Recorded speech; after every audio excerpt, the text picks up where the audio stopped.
ओम सहना भवतु सहनौ भुनक्तु सह वीर्यं करवावहै तेजस्विनावधीतमस्तु मा विद्विषावहै। ओम शांति शांति शांतिः। ओम वसुदेवसुतं देवं कंसचानूरमर्दनं देवकी परमानंदं कृष्णं वंदे जगद्गुरुं समस्तजनकल्याणे निरतं करुणामयं नमामि चिन्मयं देवं सद्गुरुं ब्रह्मविद्वरम्। हरि ओम। स्वामी वारिदी ఒక భజన చేద్దాం, చిన్న భజన। चित्त चोरा यशोदा के बाल, नवनीत चोर गोपाल। चित्त चोरा यशोदा के बाल, नवनीत चोर गोपाल। गोपाल गोपाल गोपाल, गोवर्धन धर गोपाल। गोपाल गोपाल गोपाल, गोवर्धन धर गोपाल। चित्त चोरा यशोदा के बाल, नवनीत चोर गोपाल। नवनीत चोर गोपाल। नवनीत चोर गोपाल भगवान की जय। ओम पार्थाय प्रतिबोधितां भगवता नारायणेन स्वयं, व्यासेन ग्रथितां पुराणमुनिना मध्ये महाभारतम्। अद्वैतामृतवर्षिणीं भगवतीम् अष्टादशाध्यायिनीम् अम्ब त्वामनुसन्दधामि भगवद्गीते भवद्वेषिणी। भगवद्गीते भवद्वेषिणी।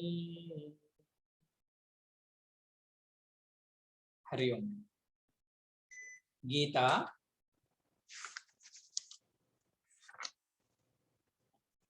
इरवै रेंडु नुंची चदवंడి। उपद्रष्टानुमन्ता च भर्ता भोक्ता महेश्वरः, परमात्मेति चाप्युक्तः देहेऽस्मिन् पुरुषः परः। य एवं वेत्ति हन्तारं य एवं वेत्ति पुरुषं प्रकृतिं च गुणैः सह, सर्वधा वर्तमानोऽपि न स भूयोऽभिजायते। ध्यानेनात्मनि पश्यन्ति केचिदात्मानमात्मना, अन्ये सांख्येन योगेन कर्मयोगेन चापरे, अन्ये त्वेवमजानन्तः శ్రుత్వాన్యేభ్య ఉపాసతే తేపి చాతితరంత్యేవ మృత్యం శృతిపరాయణాః. నిన్న ఏ సాధనలని ఆచరించి జీవుడు తనలోని దేవుడిని కనుక్కుంటాడో నిన్నటి పాఠం. పరమాత్మ 4 సాధనలని ఈ అధ్యాయంలో చెప్పారు, పర్టికులర్ గా ఈ పోర్షన్. ఏంటి స్వామిజీ ఆ 4 సాధనలు? ఒకటి ధ్యానం, మనలో మనం మనల్ని చూడటం. ఆత్మని ఆత్మానం దర్శనం, ఇది ధ్యానం. ఇది ఒక సాధన అర్జున, ధ్యానం చేయటం. నిన్న చెప్పుకున్నాం ఎలా చేయాలి. రెండో రకమైన సాధకులు సాంఖ్యయోగం ద్వారా సాధన చేస్తారు. సాంఖ్యయోగం అంటే ఏంటి స్వామీజీ అంటే వాళ్ళు బాగా విచక్షణ చేయగలుగుతారు. ఆత్మ ఏది అయ్యుంది, అనాత్మ ఏది అయ్యుంది, క్షేత్రజ్ఞుడు ఏదై ఉన్న సర్వాన్ని తెలుసుకుంటున్నది ఎవరు, తెలియబడుతున్నది ఎవరు, ఈ విచక్షణని ఉపయోగించిన సాధకులు. మూడవ సాధన ఏంటి స్వామీజీ అంటే కర్మయోగం. ఈశ్వరార్పణ భావంతో సమస్త కర్మలని ఆచరించి తమని తాము ప్యూరిఫై చేసుకునేవాడు. 3 సాధనలు: కర్మయోగం, సాంఖ్యయోగం, ధ్యానయోగం. 4వ సాధన చెప్పారు పరమాత్మ. అర్జున, కొంతమంది ఇవేమీ తెలియదు, వాళ్ళకి సాంఖ్యం తెలీదు, ధ్యానం తెలీదు, కర్మ ఎలా చేయాలో తెలీదు. కానీ శ్రద్ధ కలిగిన సాధకులు వీళ్ళకి ఒకటే మార్గం. ఏంటి స్వామీజీ అది? శ్రవణం ద్వారానే బ్రహ్మతత్వాన్ని దర్శించగలరు. శృతి పరాయణ, శృతియే పరాయణం. గురువు పైన అంత శ్రద్ధ వాళ్ళకి. పరీక్షిత్తు, అర్జునుడు అందరూ ఆపావకు చెందిన సాధకులే. వాళ్ళు మళ్ళా మఠాలేం వేయలే, విన్నారు మోక్షం. సో ఇటువంటి సాధనల ద్వారా సాధకులు అస్మిన్ దేహే, ఈ దేహంలోనే భగవంతుడిని దర్శిస్తారట. ఎటువంటి భగవంతుడు? ఉపద్రష్ట, అనుమంత, భర్త, భోక్త, మహేశ్వరుడైన ఆ ఆత్మదేవుడిని దర్శిస్తారు అని శ్రీకృష్ణ పరమాత్మ ఆ టాపిక్ చెప్పడం జరిగింది. ఇవాళ భగవంతుడు దేని గురించి చెప్తున్నాడండి అంటే, ఈ జ్ఞానాన్ని గ్లోరిఫై చేస్తున్నాడు శ్రీకృష్ణ పరమాత్మ. ఈ జ్ఞానం తెలుసుకుంటే లాభం ఏంటి, ఏ రకంగా తెలుసుకోవాలో మరిన్ని సలహాలని స్వామి ప్రసాదిస్తున్నారు. 26వ శ్లోకం. యావత్ సంజాయతే కించిత్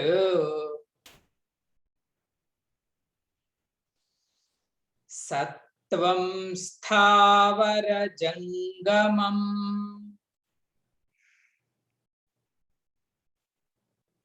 క్షేత్ర క్షేత్రజ్ఞ సంయోగాత్ తద్విద్ధి భరతర్షభా.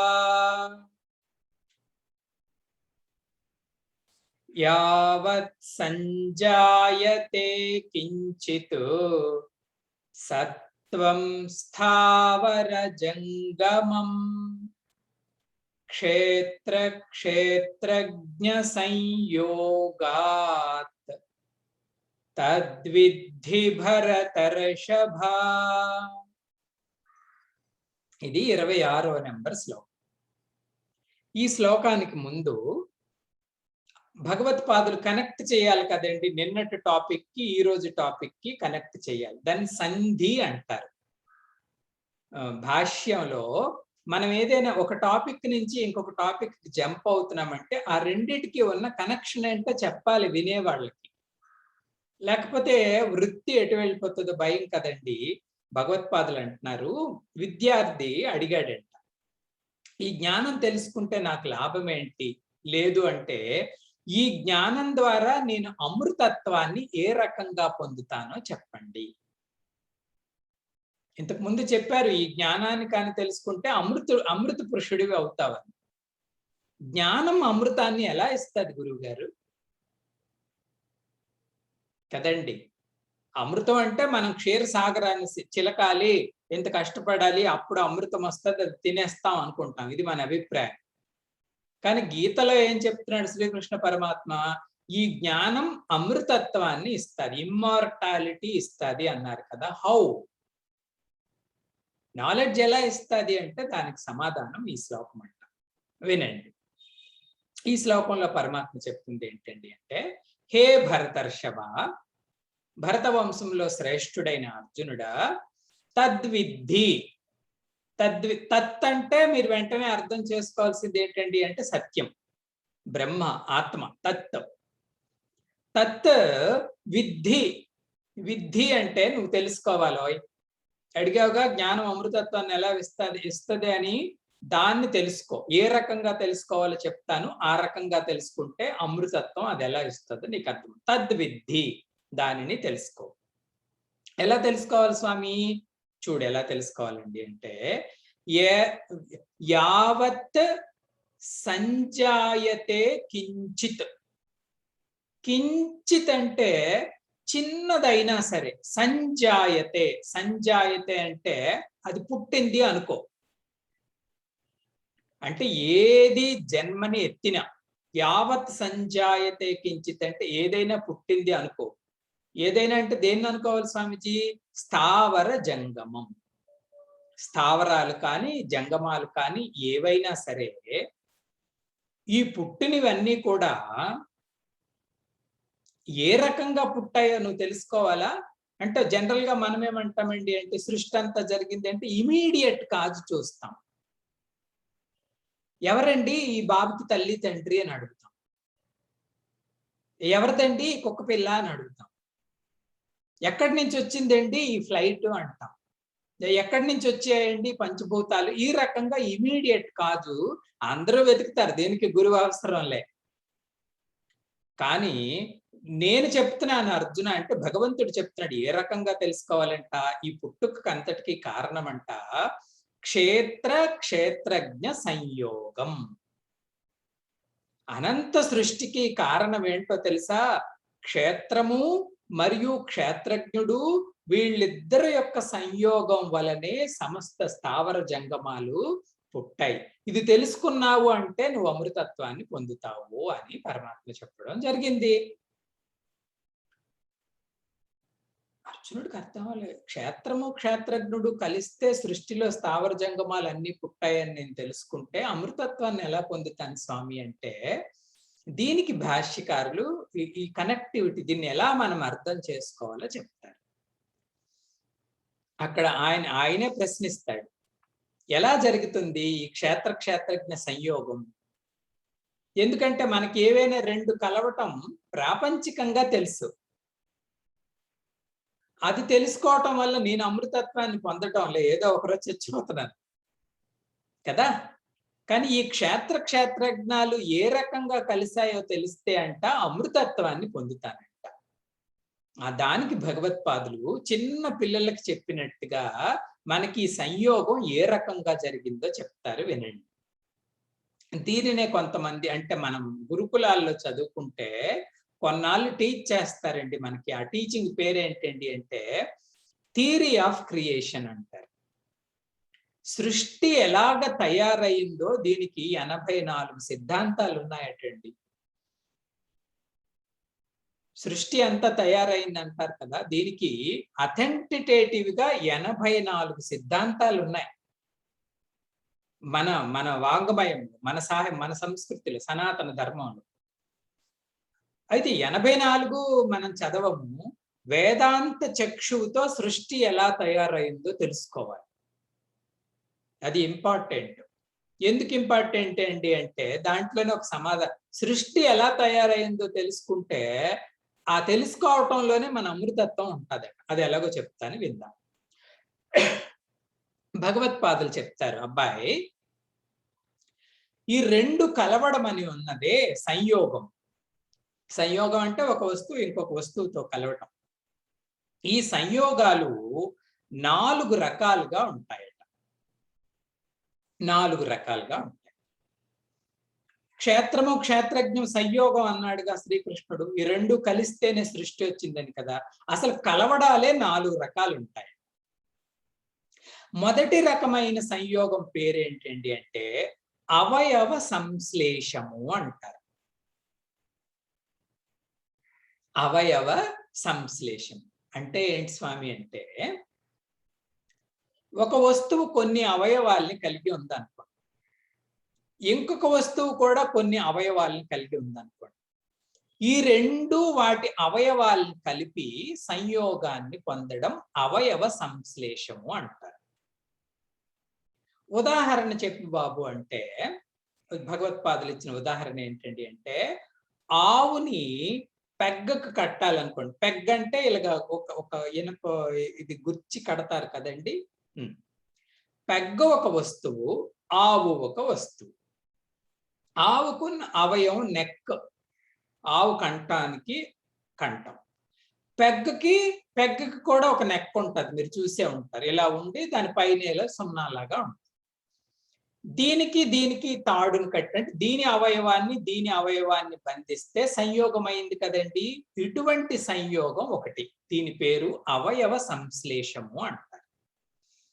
మరొక ఉదాహరణ చెప్తాను. ఈ కోవకే పూర్వం రోజుల్లో మనం నీళ్లు తోడుకునేటప్పుడు బిందుకే తాడు కట్టి నీళ్లలో ముంచేవాడు.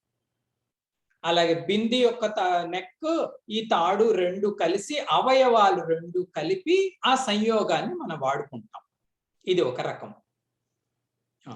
క్షేత్రజ్ఞుల యొక్క సంయోగం ఈ కోవకు చెందదు అంటాడు మళ్ళీ ఆయన. ఏం స్వామీజీ చెందదు అంటే, ఆత్మకి అవయవాలు లేవు.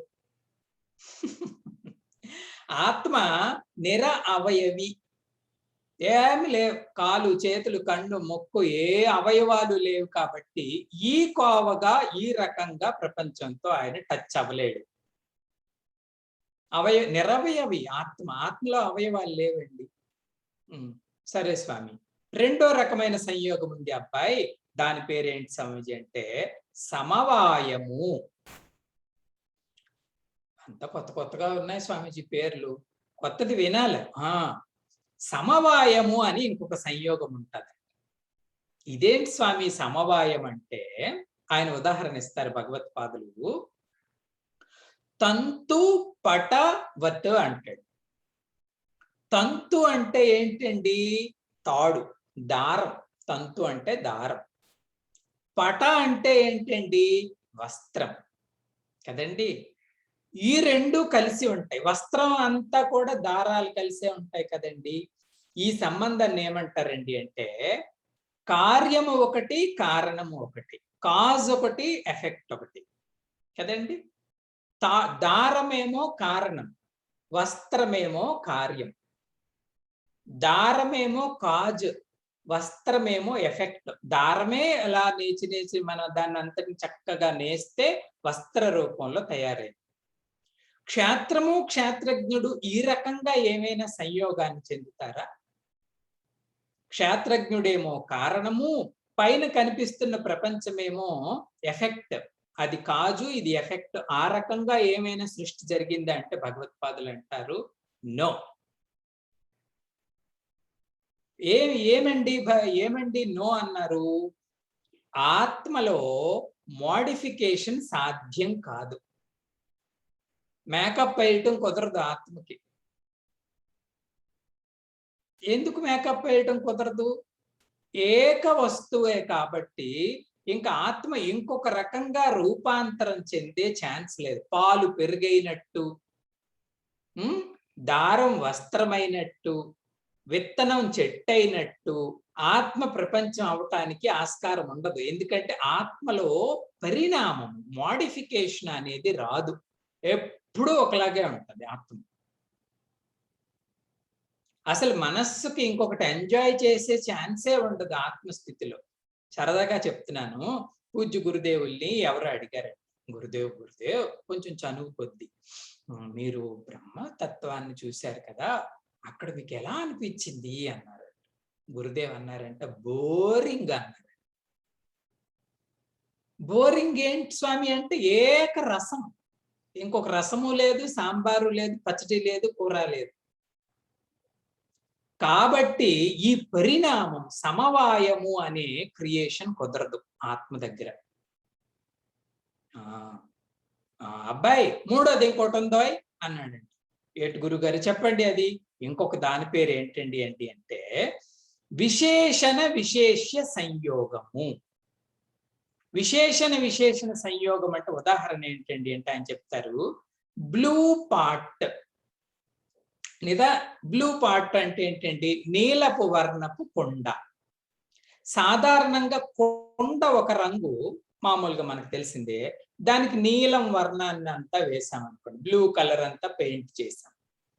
పెయింట్ చేస్తే అది నీలపు పాత్ర అయింది. ఇందులో ఇంగ్లీష్ లో మాట్లాడుకోవాలండి అంటే ఒకటేమో నౌను, ఇంకొకటేమో యాడ్జెక్టివ్. విశేషణం అంటే యాడ్జెక్టివ్.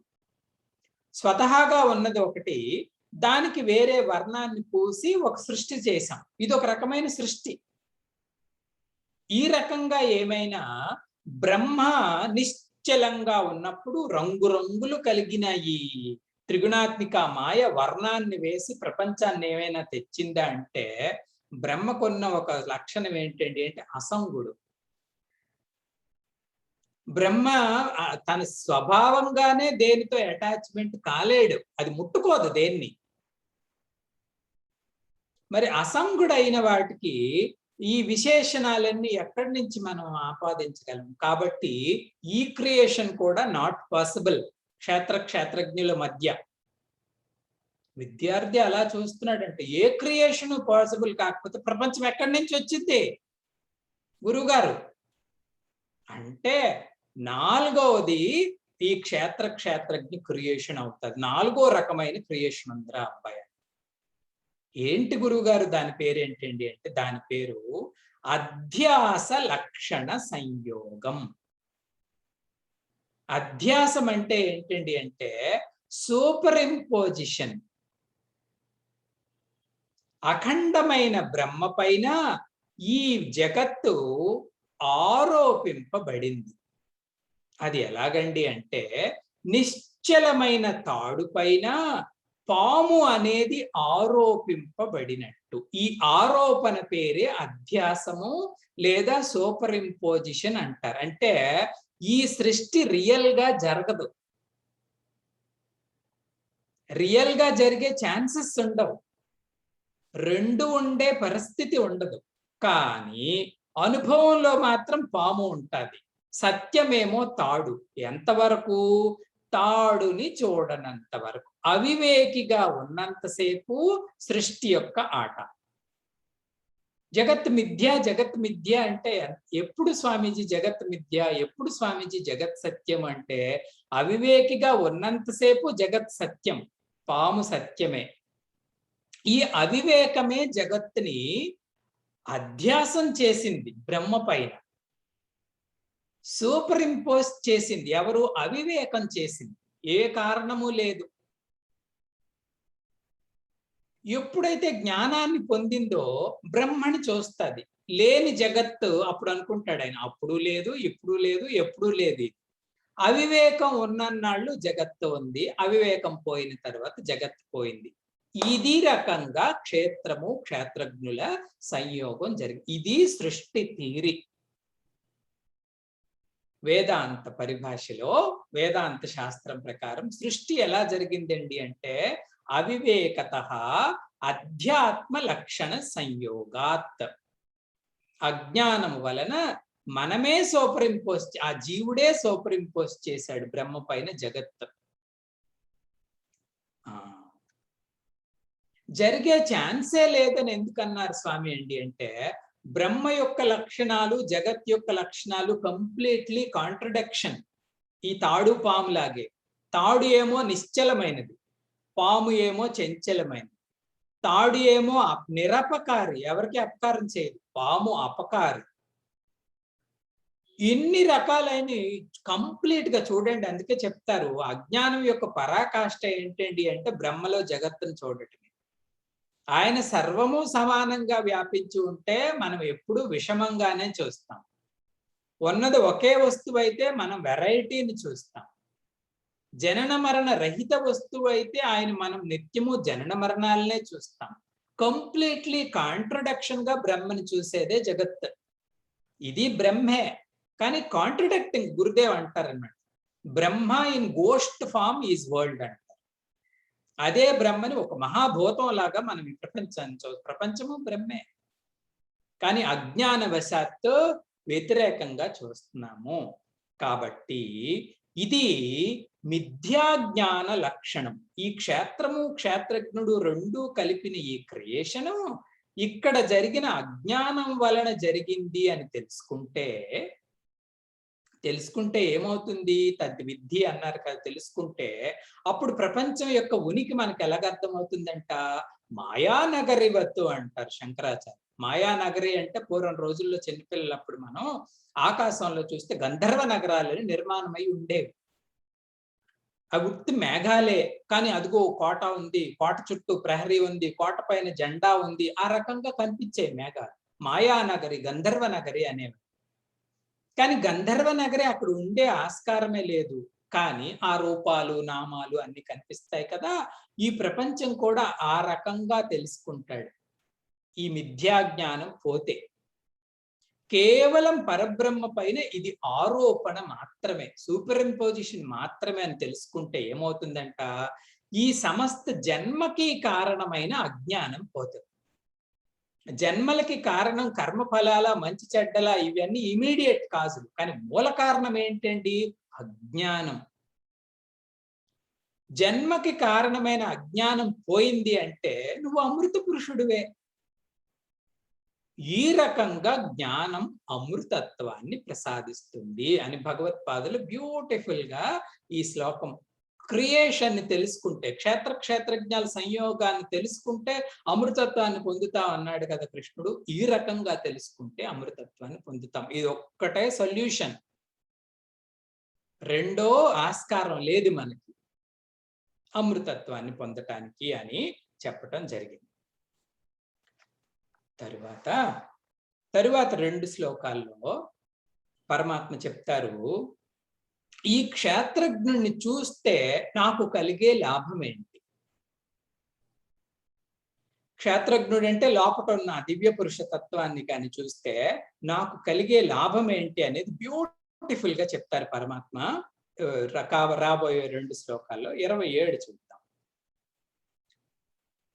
సమం సర్వేషు భూతేషు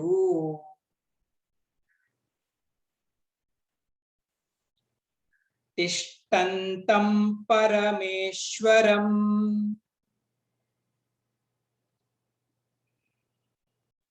వినశ్యత్స్వ వినశ్యంతం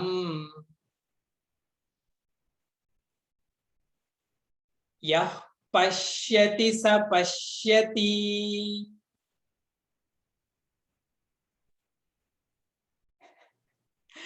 సమం సర్వేషు భూతేషు తిష్టంతం పరమేశ్వరం వినశ్యత్స్వ వినశ్యంతం యః పశ్యతి స పశ్యతి. నాకేమొస్తుంది అడిగారుగా, ఈ జ్ఞానాన్ని తెలుసుకుంటే, క్షేత్రజ్ఞుడిని చూస్తే నాకేమొస్తుంది అని విద్యార్థి అడిగాడు గురువు గారిని. శ్రీకృష్ణ పరమాత్మ అన్నాడు, ఒక సామెత చెప్తారు మన తెలుగులో, వాడ్రా మగాడు అంటాం ఎవరినైనా చెప్పినప్పుడు. మిగతా వాళ్ళు ఎవరు కాదా అంటే, వాడ్రా మగాడు అంటే అర్థం ఏంటి? వాడు ఏదో ప్రత్యేకాన్ని కలిగి ఉన్నాడు. అలాంటప్పుడు మనం ఈ పదం వాడుతాం కదండి. పరమాత్మ ఆ పదాన్ని వాడాడు. యః పశ్యతి స పశ్యతి. చూసినాడే చూశాడురా అర్జున. అంటే ఆ చక్షువు మనకి లేదు. ఆ రకమైన ప్రయోగాన్ని పరమాత్మ ఉపయోగించాడు. యః పశ్యతి స పశ్యతి. ఏంటి లాభం అన్నావు కదా, దొరికినాడికి దొరికిందిరా అంటాం మనం. మా స్వామీజీ దీనికి కనెక్టివ్ గా స్టోరీ చెప్పేవారు. ఇది మనం విన్నాం. మహాభారతంలో చెట్టు మీద పిట్ట అందరి పాండవుల్ని కౌరవుల్ని పిలిచి, చూడండి మీకేం కనిపిస్తుంది ఏంటి అంటే, చెట్టు కనిపిస్తుంది, చిలక కనిపిస్తుంది, ఈ రకంగా అందరూ చెప్తున్నారు. కానీ అర్జునుడు ఏం కనిపిస్తుంది నీకు అబ్బాయి అంటే, ఆ చిలక యొక్క మెడే నాకు కనిపిస్తుంది. ఎందుకంటే గురువు గారు టార్గెట్ చేయమన్నది చిలక మెడ కొడితేనే పడుతుంది. మిగతాది ఎక్కడ నువ్వు ఎన్ని చూస్తే అదే కొడతావు కదా. అర్జునుడు మాత్రమే చూడగలిగాడు కదా, దాని పేరే యః పశ్యతి సః పశ్యతి.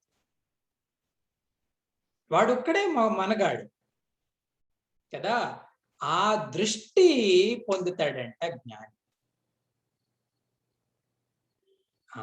ఆ దృష్టిని భగవంతుడు బ్యూటిఫుల్ గా వర్ణించాడు 27వ శ్లోకం. ఏంటంట ఆ మహాత్ముడు, సమం సర్వేషు భూతేషు తిష్టంతం పరమేశ్వరం పశ్యతి. ఆయన దేన్ని చూస్తాడంట? సర్వేషు భూతేషు, సర్వభూతాలలోనూ సమం, సర్వభూతాలలోనూ ఏదైతే సమానంగా ఉందో, మిగతావన్నీ వేరు వేరు కదండి, అవన్నీ సమానంగా ఉన్నాయని చెప్పలేం. ఒకే ఒక్కటి సర్వభూతాల్లో సమానంగా ఉంటది. ఎవరండి ఆయన? పరమేశ్వరం. పరమేశ్వరుడు మాత్రం సమానంగా ఉండడం కూడా ఎలా ఉన్నాడు? తిష్టంతం. తిష్టంతం అంటే ఈ రోజు ఉండి రేపు ఉండిపోడు, రేపు పారిపోడు. దేవుడితో ఇది ఒక ప్లస్ పాయింట్ మైనస్ పాయింట్ మనకు తెలియదు, కానీ ఎప్పుడు విడిచిపెట్టడు. సర్వేషు భూతేషు తిష్టంతం పరమేశ్వరం సమం. అది కూడా సమానంగా ఉంటాడు ఆయన. ధనవంతుల్లో పెద్ద దేవుడు, పేదవాళ్ళలో చిన్న దేవుడు, సాధువులలో గొప్ప దేవుడు, పాపాత్ముల్లో ఇంకొక దేవుడు ఉండడు. సమం తిష్టంతం పరమేశ్వరం. ఇంకా ఎవరంట ఆయన? వినశ్యత్సు వినశ్యంతం. సర్వము వినశ్యమే. వినశ్యం అంటే నాశనం అయిపోయిన పదార్థాల్లోనే తను నాశనం కాకుండా ఉంటాడు. ఆ ఉండటంలో గొప్పతనం చూడండి. మనము కూడా చాలా మంది కంపెనీలో ఉంటాం. ఈ కంపెనీయే వచ్చింది స్వామీజీ ప్రమాదం, ముందు వరకు బాగానే ఉండేవాడు, వాడితో చేరిన తర్వాత వీడు కీకరకాయలా తయారయ్యాడు అంటాం కదా. దేవుడు మాత్రం సర్వము నాశనం అయిపోతున్నప్పటికీ తన అనాశనత్వాన్ని కోల్పోకుండా వినశ్యత్సు అవినశ్యంతం, ఆ రకంగా ఉన్నటువంటి స్వామిని యః పశ్యతి, ఎవడైతే చూస్తున్నాడో సః పశ్యతి, వాడే చూడగలిగాడు అర్జున. అంటే ఏంటండి అంటే ఒక ప్రత్యేకమైన జ్ఞాన దృష్టి ఆ అబ్బాయి పొందుతాడు. ఆ అండర్స్టాండింగే వేరు. గురూజీ నిన్నేదో క్లాస్ లో చెప్తున్నారు, ఈ కర్చీఫ్ అంటే మనం చూసాం. దేనితో చూసాం స్వామీజీ? భౌతిక చక్షువుతో చూసాం, ఇది కర్చీఫ్ అని చెప్పేశాం. అలా కాకుండా నేను ఒక పైథాగరస్ సిద్ధాంతాన్ని చెప్పాను అనుకోండి. ఈ పైథాగరస్ సిద్ధాంతాన్ని నేను చెప్పినప్పుడు అది కూడా మీరు చూస్తున్నారు, కానీ అది ఈ చక్షువుతో కాదు, లోపట చక్షువుతో చూస్తున్నారు. అర్థమైందా? ఆ చక్షు తాలూకు క్వాలిఫికేషన్ కంప్లీట్ గా వేరు. అక్కడెక్కడో లోపట వర్క్ చేస్తున్నాం మనం దాన్ని అర్థం చేసుకోవటానికి. అర్థమైందండి? ఇది సామాన్యమైన ప్రాపంచిక జ్ఞాన చక్షు. ఆ అబ్బాయి పొందుతాడు ఆధ్యాత్మిక జ్ఞాన చక్షు.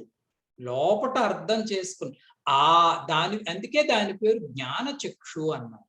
అలా అర్థం చేసుకొని ఆ దృష్టిని సంపాదిస్తాడు అర్జున. అది లాభం. ఆ చక్షు ద్వారా ఏం చూస్తుంటాడు ఆయన? సమం పరమేశ్వరం, సర్వము వ్యాపించి ఉన్నటువంటి ఆ పరమేశ్వరుడిని చూడగలుగుతాడు. స్వామీజీ, అయితే ఆ చక్షు యొక్క ప్రత్యేకత ఏంటండి అంటే జాగ్రత్తగా చూడండి. ఈ శ్లోకాన్ని కానీ చదివితే కొంచెం అందంగా వర్ణిస్తారు. ఈ శ్లోకంలో 2 గ్రూపులు ఉన్నాయంట. ఏ శ్లోకంలో స్వామీజీ? 27వ శ్లోకంలో 2 గ్రూపులు ఉన్నాయి. ఒక గ్రూప్ ఏంటండి అంటే సమం. సమం అంటే అందరిలోనూ సమానంగా ఉంది, సమం. ఆ గ్రూపులో ఇంకొకటేముంది? పరమేశ్వరం. పరమేశ్వరం అంటే అన్నింటికన్నా సుప్రీంగా ఉంది. ఆ గ్రూపులోనే ఉన్న ఆయన యొక్క ఇంకొక లక్షణం ఏంటి? అవినాశి, ఎప్పుడూ కూడా నాశనం లేదు. ఆ గ్రూపులోనే ఉన్న ఇంకొక లక్షణం ఏంటండి అంటే తిష్టంతం. తిష్టంతం అంటే ఏ రోజు కూడా విడిచిపెట్టను. సో ఈ లక్షణాలన్నీ కలిగినది ఒక గ్రూపు.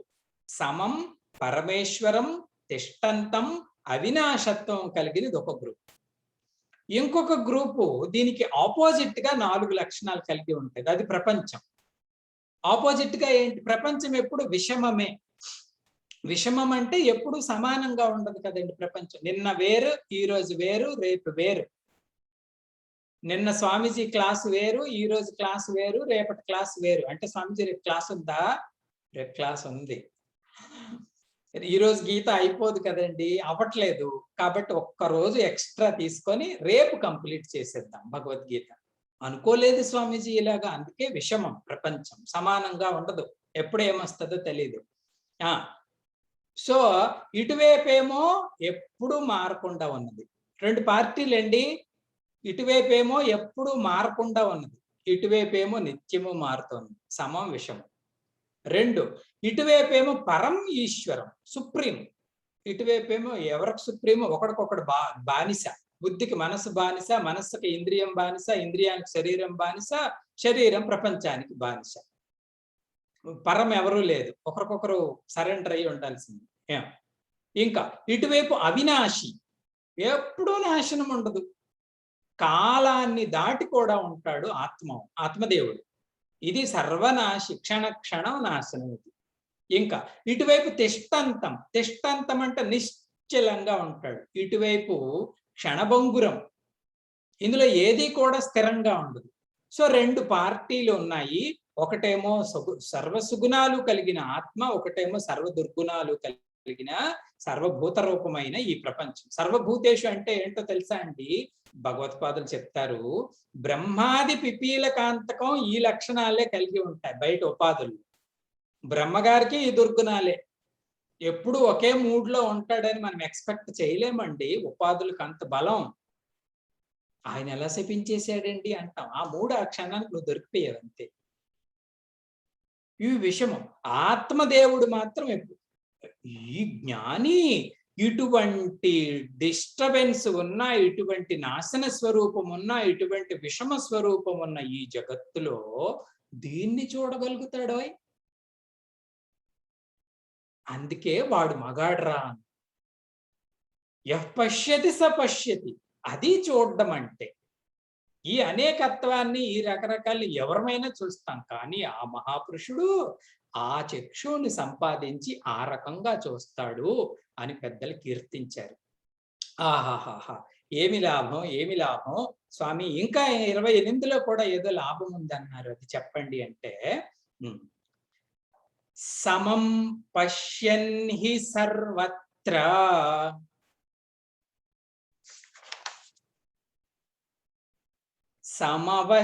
సమవస్థితమీశ్వరం.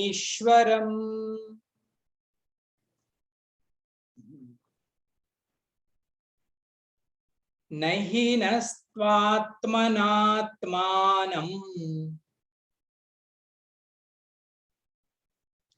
తతో యాతి పరాం గతిం.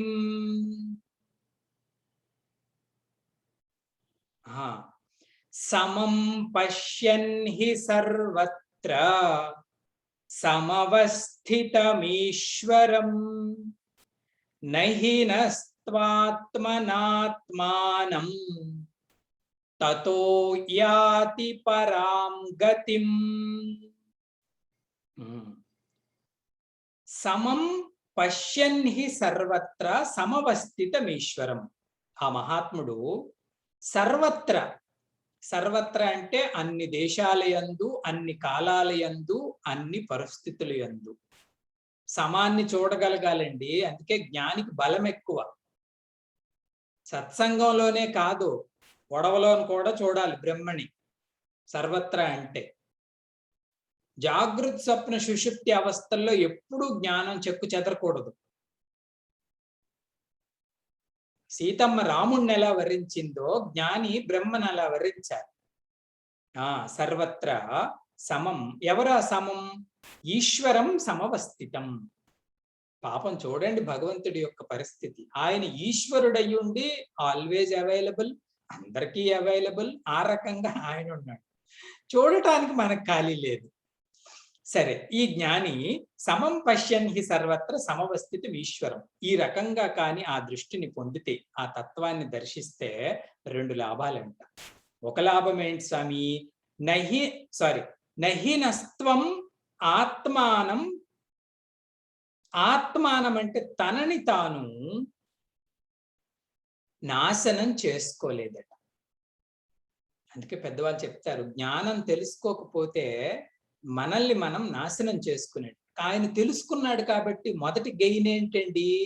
తనని తాను నాశనం చేసుకోలే. మనం అంటాం, జీవితం అంతా వ్యర్థమైపోయింది స్వామి, పాడు చేసేసుకున్నాం స్వామి లైఫ్ అంటాం కదా. ఆయన చేసుకోలేదు. ఇదొక లాభం. రెండో లాభం, తతోయాతి పరాం గతిం. ఇక్కడ జీవితాన్ని వ్యర్థం చేసుకోలేదు. అది ఒకటే కాదు, పరాగతిని కూడా పొందినాడు. ఇంకా ఎవరూ చేరనిది, దానిని చేరిన తర్వాత ఇంకొకటి చేరవలసిన అవసరం లేనిది. పరావస్తు అంటే అర్థం ఏంటండి అంటే ఎవరూ చేరలేనిది.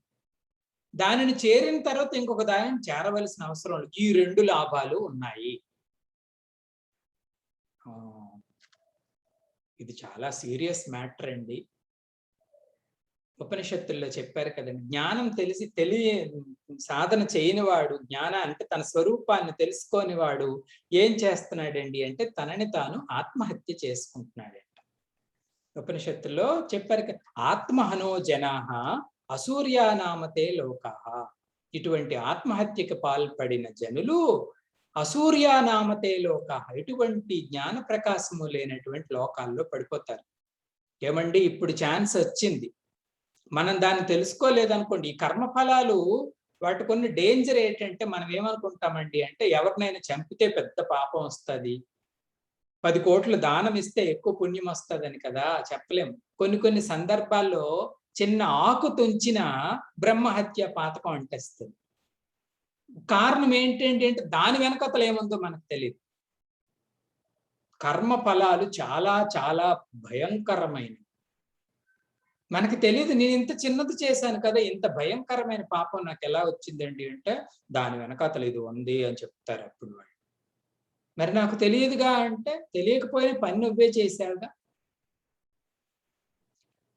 కాబట్టి అసూర్య నామతే లోకాలేంటి అంటే మళ్ళా పశువులుగాను పక్షులుగాను పడిపోయామనుకోండి, వాటికి జ్ఞానం ఉండదుగా, తెలుసుకునే ఛాన్సే ఉండదు.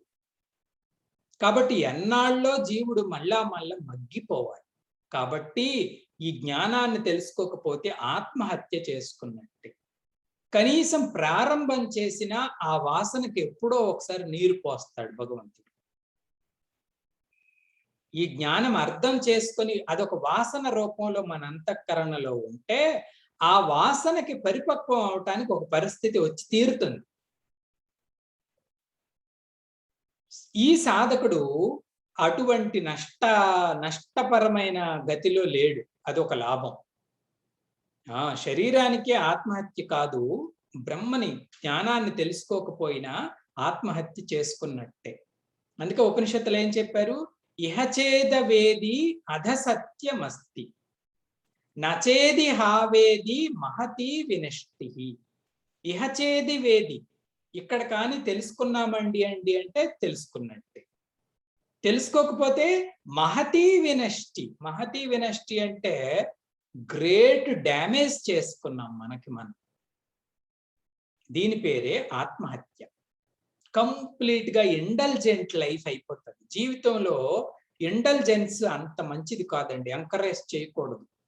సాధనని జ్ఞానాన్ని అడ్డుకుంటున్నది ఏంటండి అంటే భోగలాలస.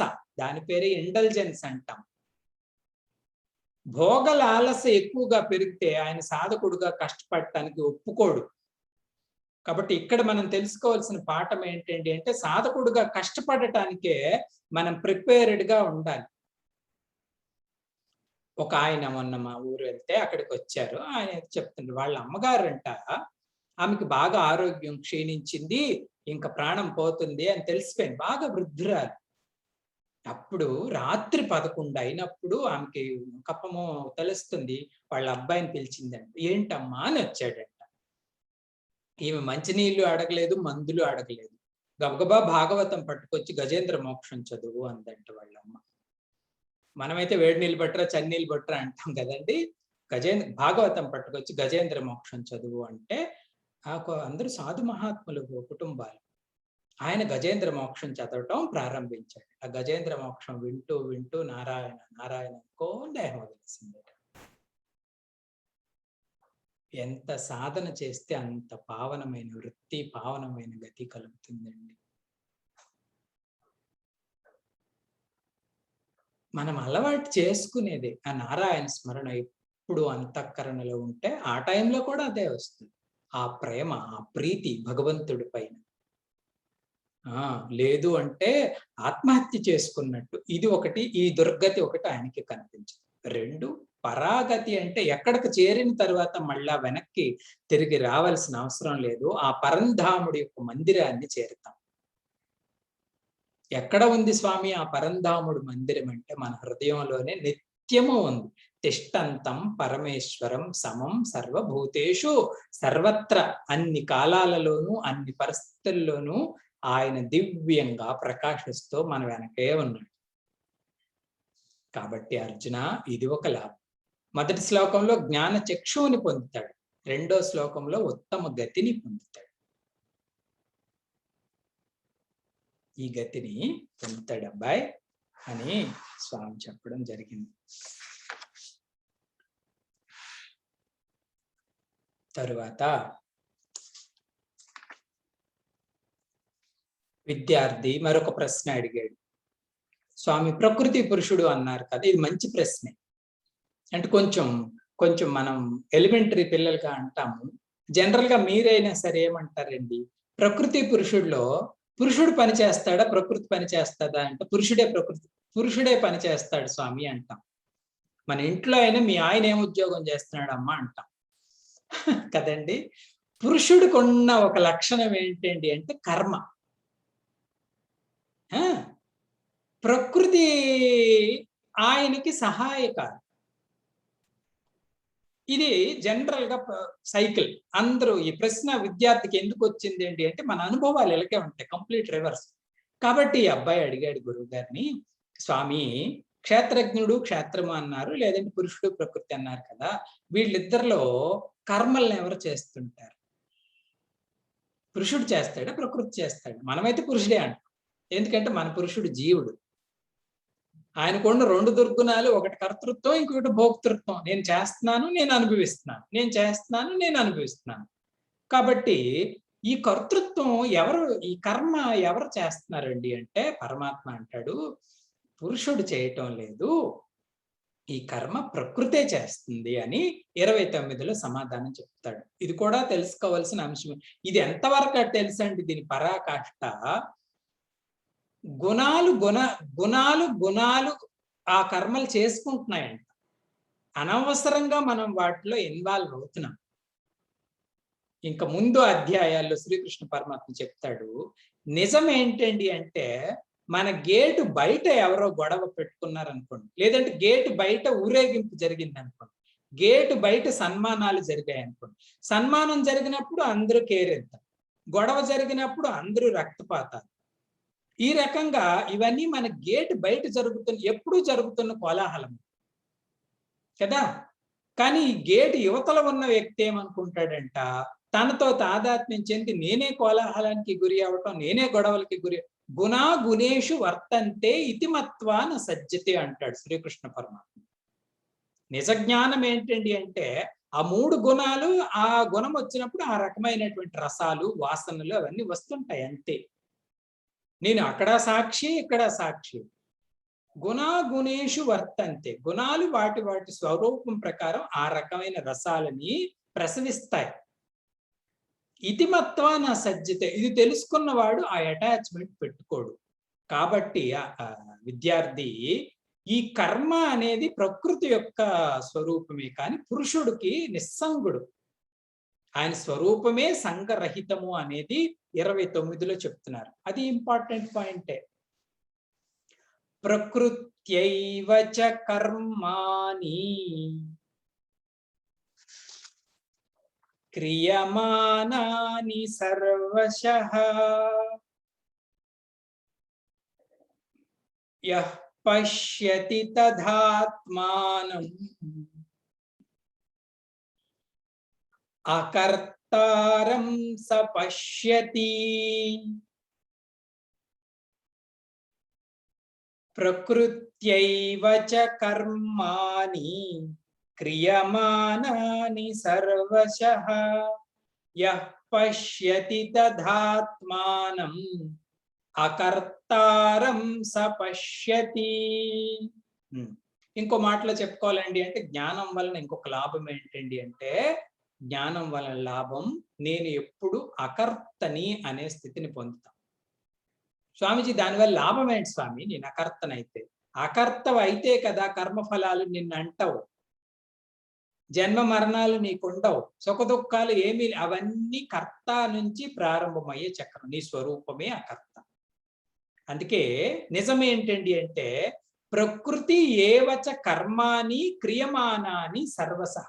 అన్ని రకాలైన కర్మలు అండోయ్, అన్ని రకాలమైన కర్మలండి అంటే భౌతిక కర్మలు, మానసిక కర్మలు, ప్రకృతి కర్మలు, అన్ని రకాలైన కర్మలు కూడా క్రియమానాని కర్మాని ప్రకృతి ఏవ. వీటన్నిటినీ చేస్తున్నది ప్రకృతి మాత్రమే. ఏవ అంటే ప్రకృతి మాత్రమే చేస్తుంది. ఆత్మానం అకర్తారం. ఆత్మ ఎప్పుడూ కూడా అకర్త. దాని పేరే సన్యాసి. ఆత్మ సన్యాసి అండి.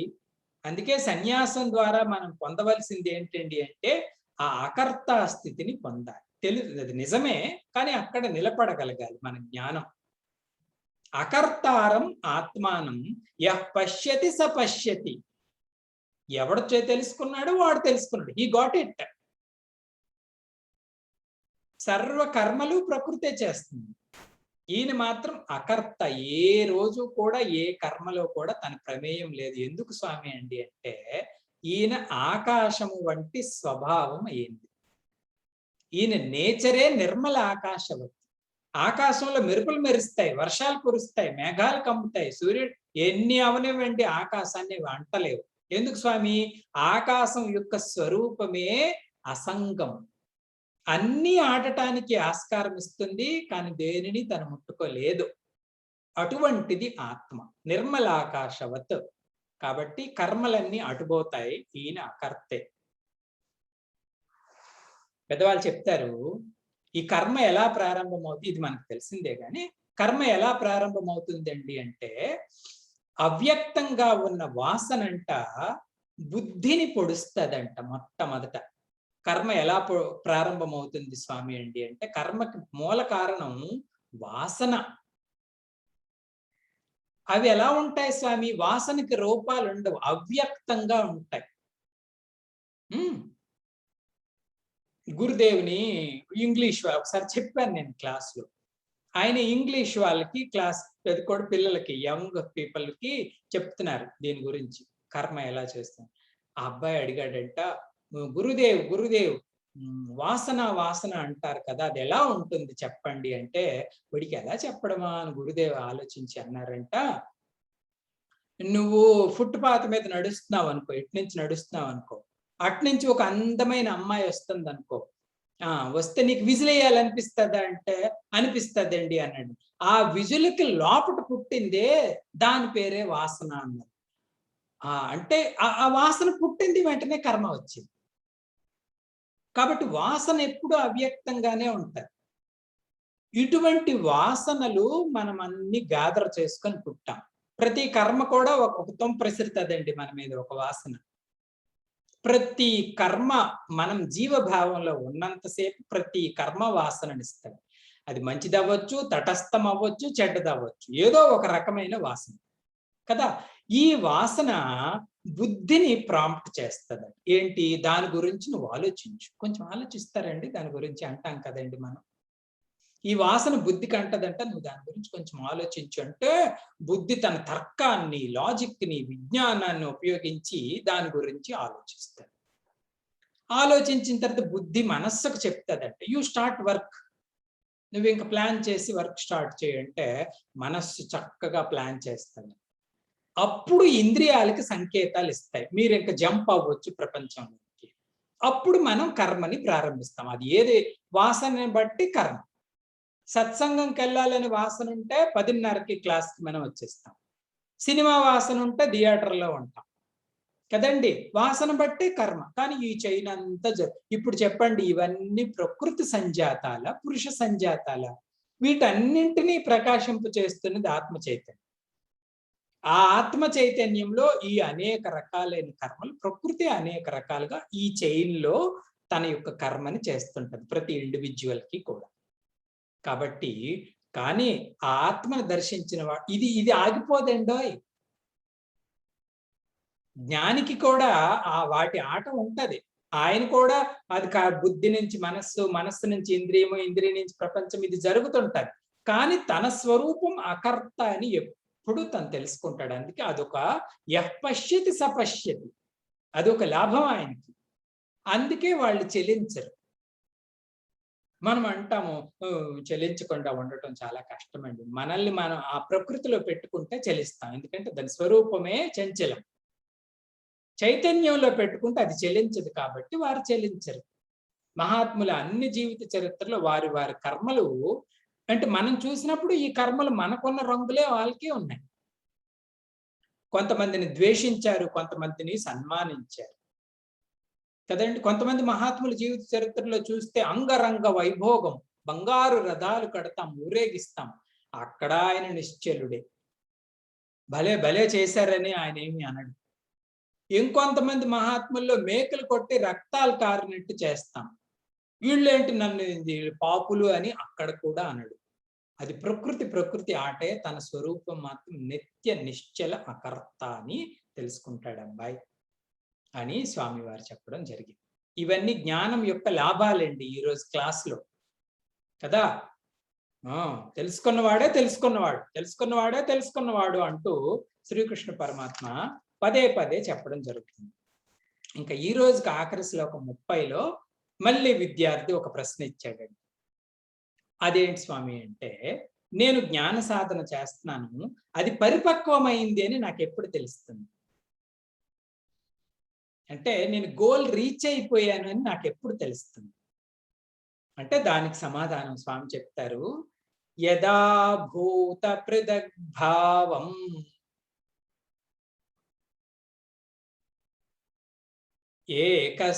ఏకస్థమనుపశ్యతి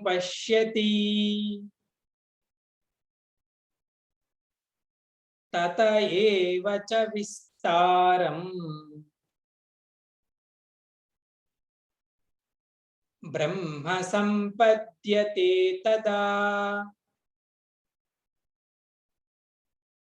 యదా భూత పృథగ్భావం ఏకస్థమనుపశ్యతి తత ఏవ చ విస్తారం బ్రహ్మ సంపద్యతే తదా. లాస్ట్ పదంలో బ్రహ్మ సంపద్యతే తదా. బ్రహ్మ సంపద్యతే అంటే తను బ్రహ్మస్వరూపాన్ని పొందాడు. జనరల్ గా మనం అంటాం లక్షాధికారి అవ్వాలండి అంటే ₹1,00,000 ఉండాలి, ఉంటేనే లక్షాధికారి అంటాం. కోటీశ్వరుడు అవ్వాలండి అంటే ₹1,00,00,000 ఉంటేనే కోటీశ్వరుడు. బోర్డు పెట్టుకుంటే కోటీశ్వరుడు అని మేము అనం కదా. బ్రహ్మ సంపాదన ఎప్పుడు జరిగింది అని ఎలా తెలుస్తుంది అండి అంటే, యదా తదా అని శ్రీకృష్ణ పరమాత్మ ఉపయోగించు. అది గాని నువ్వు పొందితే నువ్వు బ్రహ్మను పొందినట్టే. ఏది పొందాలంట? భూత పృథగ్భావం. ఈ సమస్త భూతాలు పృథగ్భావంలో ఉంటాయి. పృథగ్భావం అంటే వేరు వేరు వేరు వేరు వేరు, అనేకత, మల్టిప్లిసిటీ అంటాం. మల్టిప్లిసిటీ ఈ భూతాలకున్న సహజమైన స్వభావం. మీరున్నట్టు నేనుండను, నేనున్నట్టు చెట్టు ఉండదు, చెట్టు ఉన్నట్టు పుట్టు ఉండదు, ధనవంతుడు వేరు. పృథగ్భావం. ఈ పృథగ్భావంలో ఏకస్థం అనుపశ్యతి. ఏకంగా ఉన్నటువంటి ఆ వస్తువుని కానీ నువ్వు చూడగలిగితే బ్రహ్మ సంపత్తి. ఇదే సమాధానం. అనేకత్వమైన ఈ భూతాలు ఏకస్థం ఒక్కటే ఉంది అని నువ్వు చూడగలిగితే నువ్వు బ్రహ్మ సంపద్యతే, బ్రహ్మని సంపాదించినట్టే. దీనికి ఉదాహరణ స్వామీజీ వారు చెప్తారు. సముద్రాన్ని చూసినప్పుడు పెద్ద కెరటం, చిన్న కెరటం, అది ఇది అనేది చూసేది వేరు. అనేకత్వాన్ని చూసి సముద్రాన్ని చూడగానే అంతా నీరు అన్నావు అనుకో, సముద్రం అంతా నిజంగా ఉన్నది ఏక వాటరే. ఆ నీటినే చూసినప్పుడు మరి ఇదంతా అనాలంటే అనవచ్చు, లేకపోతే మానేయవచ్చు. ఉన్నదే నీరు. అది ఏకస్థం పృథగ్గలో చూడటం. ఈ రకంగా బ్రహ్మ ఈ రకంగా ఉన్నాడు. స్వామీజీ, ఇది ఎంతటి గొప్ప ఐశ్వర్యం స్వామీజీ. ఒక్కటే ఉందటండి, ఒక తానే. కానీ ఎన్ని రకాలుగా చూస్తున్నాం మనం. భూమి అంటాం, నీరు అంటాం, అగ్ని అంటాం, వాయువు అంటాం, ఆకాశం అంటాం, సూర్యుడు, చంద్రుడు, మనిషి, జంతువు, పక్షి, బ్రహ్మ, ఇంద్రుడు, ప్రధానమంత్రి, MLA, MP, car driver, car petrol, కెరటాలు ఇవన్నీ. కానీ నీరు నీరు నీరు మాత్రమే ఉంది. ఇంకొకటి లేనే లేదు. అయితే భగవంతుడు ఉపయోగించిన పదంలో అనుపశ్యతి అంట. అనుపశ్యతి అంటే అర్థం ఏంటో తెలుసండి? మొదట నాలో చూసుకుంటేనే బయట ఆ దర్శనాన్ని పొందగలం. పశ్యతి తరువాత వచ్చిన దానిని అనుపశ్యతి అంటారు. ఈ దర్శనం ఏదైతే ఉందో ఆ ఏక వస్తువుని నాలో దర్శిస్తేనే, నేను శరీరం కాదు, అనేక రూపాలు కలిగిన మనస్సుని కాదు, బుద్ధిని కాదు, ప్రాణాలని కాదు, ఇంద్రియాలని కాదు, వీటి ఏవీ కాకుండా కేవలం ఉన్నటువంటి ఆ ఏక సత్య చిత్ ఆనంద స్వరూపాన్ని నేను, అది అనంతం అని తెలుసుకోవటమే ఏకస్వరూపాన్ని చూడటం. ఇంకా ఇవే లేనప్పుడు ఇవి ప్రొజెక్ట్ చేసే కొండ బండ ఇవన్నీ కూడా మనస్సు నుంచి వచ్చిన కంపనాలు కదండి. ఏక వస్తువుని ఇక్కడ చూడండి. ఏకస్థం అనుపశ్యతి తతయేవచ విస్తారం. అక్కడ నుంచి ఇదంతా కూడా విస్తరింపబడి ఉంది. ఎప్పుడు? బుద్ధి నేత్రంతో, మనోనేత్రంతో, ఈ నేత్రాలతో మనం చూసినప్పుడు విస్తారం విస్తారం విస్తారం అంటాం. నామము, రూపము, గుణము, విశేషము ఇత్యాదులన్నీ ఈ నేత్రాలు చెప్పే. కానీ ఆత్మనేత్రం ఒక్కటే ఉంది అని చెప్తాది. ఏ రకంగా అయితే నీటినే అన్ని కెరటాల్లో చూడదు. బ్రహ్మ తప్ప ఇంకొకటి లేదండి. మన శరీరము బ్రహ్మ, మన ఇంద్రియాలు బ్రహ్మ, మన మనస్సు బ్రహ్మ, బుద్ధి బ్రహ్మ. ఇన్ని పేర్లు ఎందుకు చెప్పాలి? అవసరమే లేదు. ఒక్కటే సత్య చిత్తు ఆనంద స్వరూపం. ఈ రకంగా ఆ ఏక వస్తువుని చూడటమే బ్రహ్మ. అప్పుడు మనం కోటీశ్వరులు, ₹1,00,00,000 ఉన్నట్టు. బ్రహ్మ సంపాదన అప్పుడు జరిగినట్టు అని పరమాత్మ ఆన్సర్ చేయటం జరిగింది. చూడండి, జ్ఞానం యొక్క లాభాలు ఎన్నో. చిన్నది స్వామీజీ, నేను ఎప్పుడు ఏడుస్తూ ఉంటాను, మిజరబుల్ క్రీచర్ నేను అంటాం. ప్రతిదానికి ఏడుపే. పొగిడితే ఏడుపు, తిడితే ఏడుపు. స్వామీజీ, అవి ఆనంద బాష్పాలు స్వామి అంటాం. నువ్వు ఆనంద స్వరూపం రా అబ్బాయి. తిడితే ఏడుపు, పొగిడితే ఏడుపు, ఉంటే బాధ, లేకపోతే బాధ, అన్నది వెళ్ళుది. బ్రహ్మ సంపాదన లేనంతసేపు ఈ అనేకత్వంలో ఇవి ఉంటాయి. కాబట్టి ఆ మిజరబుల్ క్రీచర్ కాదు మన ఐడెంటిటీ. మన ఐడెంటిటీ ఇన్ఫినిట్ బ్లిస్, అనంతమైన ఆనంద స్వరూపం నేను అని తెలుసుకుంటాడని ఈరోజు పాఠంలో మొత్తం జ్ఞానం యొక్క లాభాలు భగవంతుడు చెప్పడం జరిగింది. రేపు కూడా మనం 10:30కి కలుస్తాం. ఇంకా ఏ అపాయింట్మెంట్ పెట్టుకోకండి, క్లాస్కే రండి. ఓం పూర్ణమదః పూర్ణమిదం పూర్ణాత్ పూర్ణముదచ్యతే పూర్ణస్య పూర్ణమాదాయ పూర్ణమేవావశిష్యతే. ఓం శాంతి శాంతి శాంతి. హరి ఓం. శ్రీ గురుభ్యో నమః. హరి ఓం. ఎల్లుండి శ్రీకృష్ణాష్టమి సదనంలో జరుగుతుంది. ఆ కార్యక్రమం కూడా మనం స్వామివారి దయ వల్ల బాగా చేసుకోవాలి. వారి కృప ఉంటేనే జ్ఞాన నిష్ట కలుగుతుంది. హరి ఓం.